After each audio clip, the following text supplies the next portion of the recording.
Perkenalkan, nama saya Isabel Cardoso, NIM 1919041. Baik, hari ini saya akan mempresentasikan review materi UAS mata kuliah Manajemen Keuangan.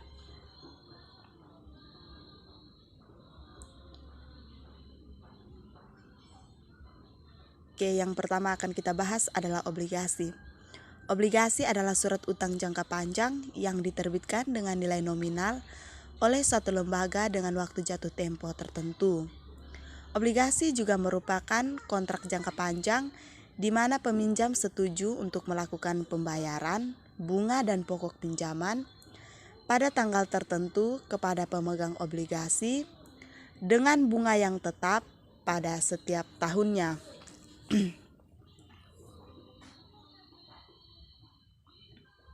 Pihak yang menerbitkan obligasi.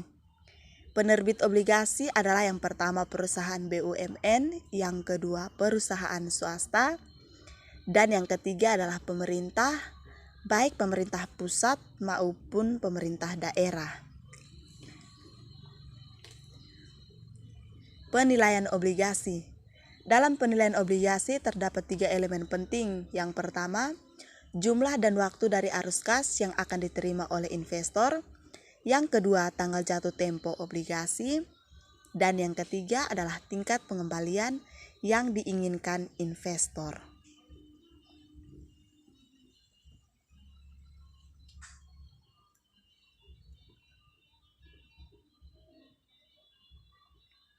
Contoh soalnya, PT ABCD menerbitkan obligasi 5 tahun sebesar 5 juta rupiah, bunga 10% yang dibayar paruh tahunan atau setiap 6 bulan. Obligasi diterbitkan pada harga premi karena tingkat bunga pasar 8%. Nah, dari contoh ini diketahui bahwa harga jual obligasi sama dengan nilai sekarang dari nilai pokok obligasi ditambah nilai sekarang dari pembayaran bunga. Premi adalah selisih antara harga jual dan nilai nominal dari obligasi.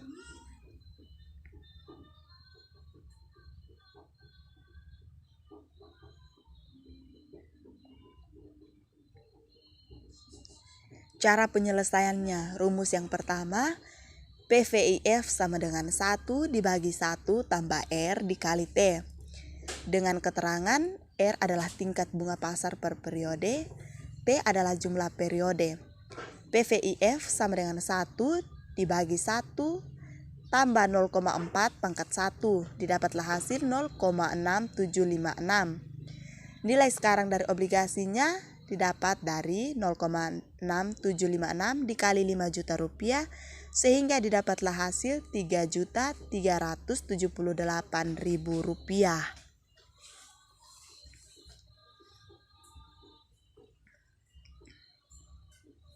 Nah, rumus yang kedua, setelah menghitung nilai sekarang dari nilai pokok obligasi, dilanjutkan dengan menghitung nilai sekarang dari pembayaran bunga. Caranya yaitu dengan mengalihkan jumlah pembayaran bunga nominal dengan faktor nilai sekarang dari ordinary annuity yang disebut PVOA. Dengan rumusnya PVOA sama dengan 1 dikurangi 1 bagi 1 tambah T tambah R dikali T bagi R, sehingga didapatlah harga jual obligasi, nilai sekarang pokok obligasi ditambah nilai sekarang bunga, sehingga didapatlah premi sebesar 5.405.730 rupiah dikurangi 5 juta rupiah, sehingga hasil preminya adalah 405.730 rupiah. Resiko dan tingkat pengembalian. Pengertian. Resiko dapat dikatakan sebagai suatu peluang terjadinya kerugian atau kehancuran. Lebih luas, resiko dapat diartikan sebagai kemungkinan terjadinya hasil yang tidak diinginkan atau berlawanan dari yang diinginkan. Dalam industri keuangan, terdapat suatu istilah high risk bring about high return. Artinya, jika ingin memperoleh hasil yang lebih besar, akan dihadapkan pada risiko yang lebih besar pula. Pengertian return. Return atau pengembalian adalah keuntungan yang diperoleh perusahaan, individu, dan institusi dari hasil kebijakan investasi yang dilakukan. Menurut R.J. Schoch, return merupakan laba investasi baik melalui bunga ataupun dividen.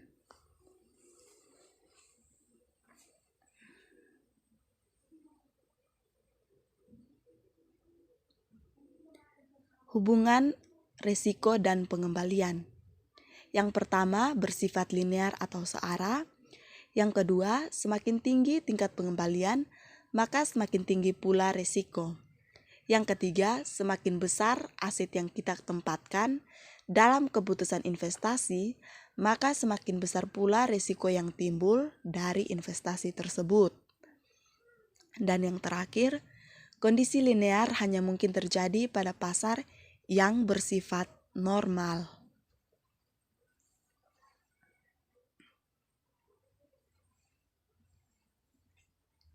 Contoh soalnya, di sini kita bisa melihat kondisi perekonomian, probabilitas, return, dan expected rate of return antara perusahaan A dan perusahaan B, yaitu perusahaan A sebesar 18%, sedangkan untuk perusahaan B sebesar 11%.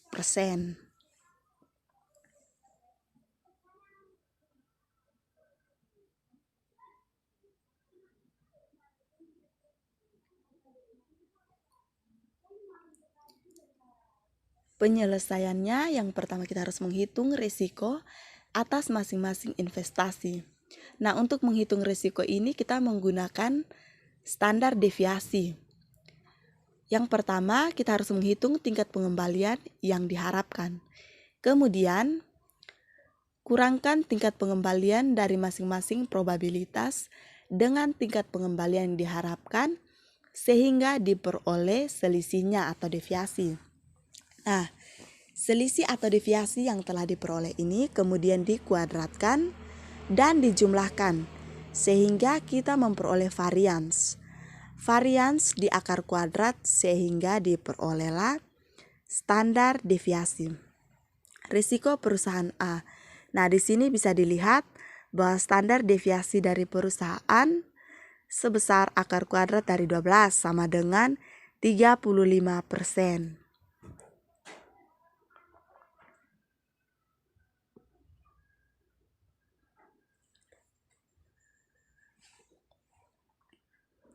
Risiko perusahaan B.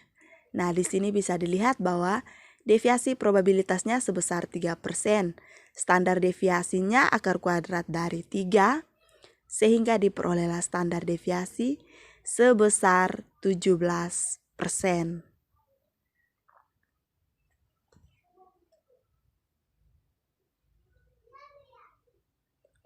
Saham dan penilaiannya. Saham adalah suatu dokumen berharga yang mampu menampilkan bagian kepemilikan dari suatu perusahaan. Artinya, saat seseorang memutuskan untuk membeli saham, maka sebenarnya orang tersebut sudah membeli sebagian dari kepemilikan perusahaan yang dibelinya. Jenis-jenis saham. Yang pertama, saham biasa, yaitu suatu saham yang bisa diklaim berdasarkan dari keuntungan dan kerugian yang ada pada suatu perusahaan. Apabila prosedur likuidasi dilakukan, maka para pemegang saham biasa akan memiliki prioritas terakhir dalam hal pembagian dividen dari penjualan aset suatu perusahaan.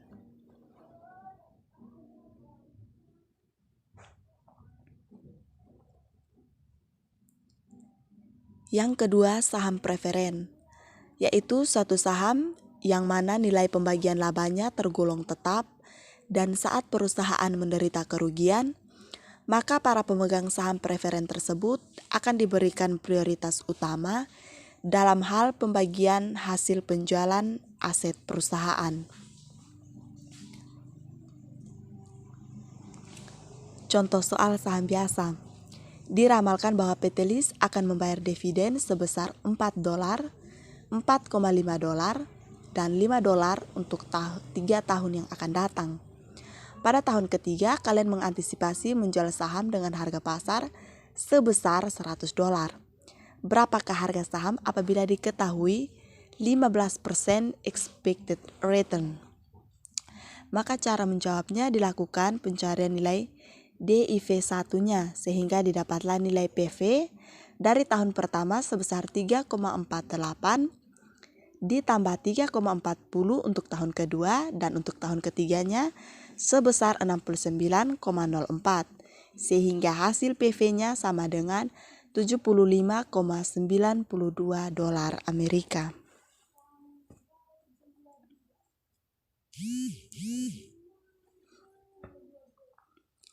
Contoh soal saham preferen. PT LIS mempunyai saham preferen dengan dividen yang dibayarkan sebesar Rp2.000 tiap tahun. Tingkat return yang diharapkan oleh investor adalah sebesar 15%. Berapa nilai sekarang saham preferen? Jawabnya V sama dengan P sama dengan DP dibagi KP. Jadi sama dengan 2000 dibagi 0,15 didapatlah hasil 13,333. Biaya modal perusahaan. Biaya modal adalah biaya yang harus dikeluarkan oleh perusahaan untuk memperoleh dana baik yang berasal dari hutang, saham preferen, saham biasa, dan laba ditahan untuk mendanai suatu investasi atau operasional perusahaan. Penentuan besarnya biaya modal ini dimaksudkan untuk mengetahui berapa besarnya biaya yang harus dikeluarkan perusahaan untuk memperoleh dana yang diperlukan. Karena sifatnya sebagai biaya, maka biaya modal juga diartikan sebagai batas minimum tingkat hasil yang harus dicapai perusahaan agar dinyatakan tidak merugi.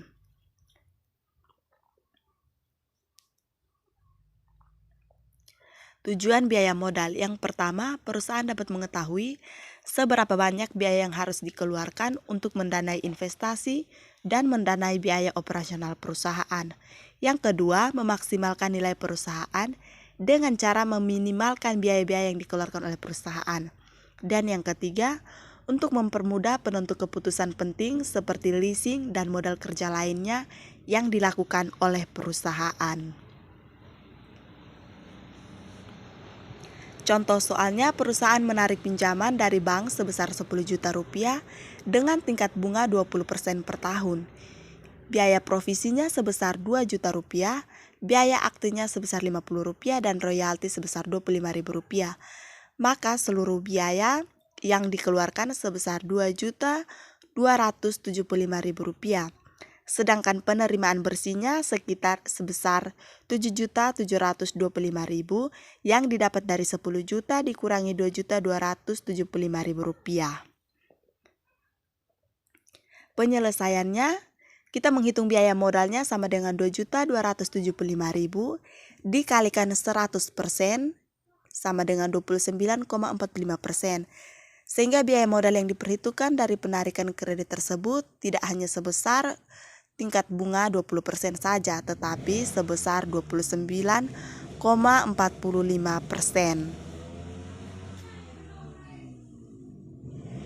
Penganggaran modal. Penganggaran modal atau capital budgeting adalah proses menyeluruh, menganalisa proyek-proyek, dan menentukan mana saja yang dimasukkan ke dalam anggaran modal.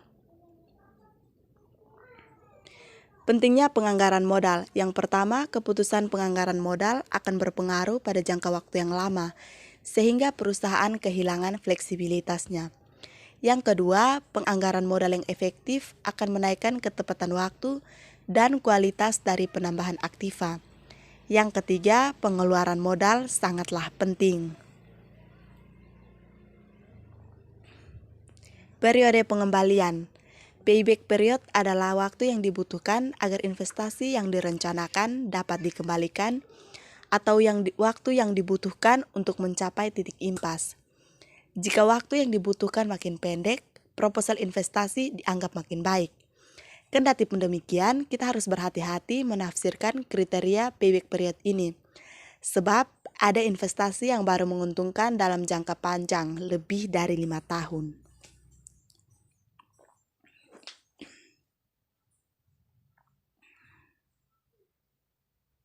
Rumus dan contoh payback period yang pertama, N sama dengan A kurang B per C kurang B kali 1 tahun. Keterangannya, N adalah tahun terakhir, jumlah arus kas belum bisa menutupi modal investasi awal. A adalah jumlah investasi awal, B jumlah kumulatif arus kas pada tahun ke N, C sama dengan jumlah kumulatif arus kas pada tahun ke N tambah 1. Ini adalah rumus yang digunakan jika aliran kas setiap tahunnya berbeda.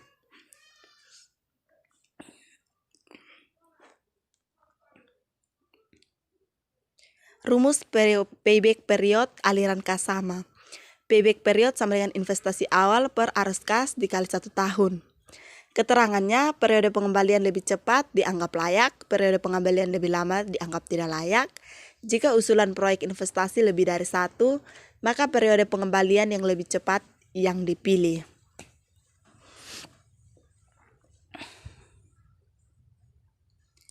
Contoh kasus arus kas setiap tahun jumlahnya berbeda. PT Belajar Sukses berinvestasi sebesar $100.000 pada aktiva tetap dengan arus kas sebagai berikut. Bisa dilihat di sini ada 4 tahun. Arus kasnya dari tahun pertama sampai tahun keempat, ada juga arus kas kumulatifnya.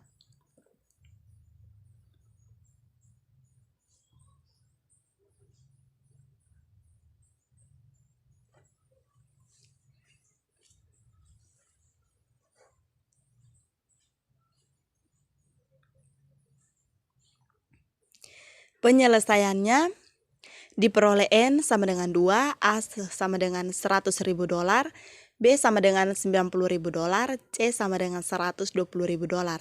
Maka payback periodnya sama dengan 2 ditambah $100.000 kurang $90.000 per $120.000 dikurang $90.000 dikali 1 tahun. Sama dengan 2 ditambah $10.000 per $30.000 dikali 1 tahun, sama dengan 2/3 tahun. Jadi payback periodnya adalah 2/3 tahun atau 2 tahun 4 bulan. Maka modal yang dihabiskan $100.000 bisa kembali dalam jangka waktu 2 tahun 4 bulan.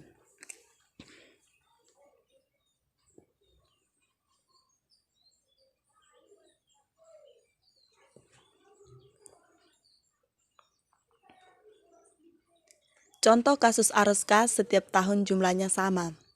PT Maju Belajar melakukan investasi sebesar $45.000. Jumlah arus kas per tahun adalah $22.500. Maka payback periodnya adalah payback period sama dengan investasi awal per arus kas dikali 1 tahun. Sama dengan $45.000 per $22.500 dikali 1 tahun, sama dengan 2 tahun. Demikian review materinya. Terima kasih untuk teman-teman yang sudah menonton. Untuk kritik dan saran bisa pada kolom komentar. Terima kasih.